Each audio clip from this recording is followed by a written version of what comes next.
د مکې مکرمې په اړه ستر او دقیق معلومات را سره وګورئ. د دې سره زه منظور احمد پوپل او تاسو ګورئ منظور ټي وي. د مکې حرم په ټوله نړۍ کې غټه او لویه بنا ده چې دا په 100 میلیارډ ډالرو په 3,50,800 مربع متره د مساحت کې جوړه شوې ده. ټول مساحت یې 1 میلیون متره مربع دی.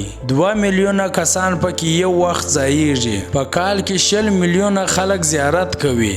4 ساعته د طواف کوونکو او عبادت کوونکو پر مخ خلاص وي، هیڅ کله نه بندیږي. 1800 د نظافت کارګر پکې کار کوي. 40 د نظافت برقي موټرې لري.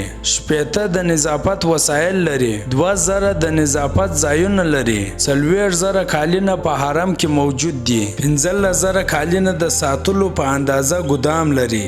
13,000 تشنابونه لري چې په ورځ کې 4 ځله پاکیږي. 25,000 د اوبو بمبې لري. په ټوله نړۍ کې زیاتې اوبه همدلته څښل کیږي. 100 د اوبو د معاینې لابراتوارونه لري. د زمزم اضافه اوبه په هغه مخزن کې جمع کیږي چې هغه 1,70,000 بوش کې ځایږي او هر یوه 10 لیټره اوبه نیسي. 2,000 نه زیات د امانتونو صندوقونه لري. فصلاو د یخ اوبو یخچالونه لري. ډبرې رڼایي او حرارت منعکس کوي. 4,000 لوډ سپیکر لري. 4 د आवाज برابرولو نظامونه لري. 50 کارګر د आवाज د تنظیموالي لري. قرآن کریمونه یې 15 ژبو ته ترجمه کړي دي. خطبه 5 ژبو ته ترجمه شوې ده. 10,000 لاس ګاډۍ یا عربې لري چې وړیا توزیع کیږي. 400 برقي عربې لري. 4 لکه د افطار صایم پاکټونه لري. 50,000 خرما په داخل کې د حرم توزیع کیږي.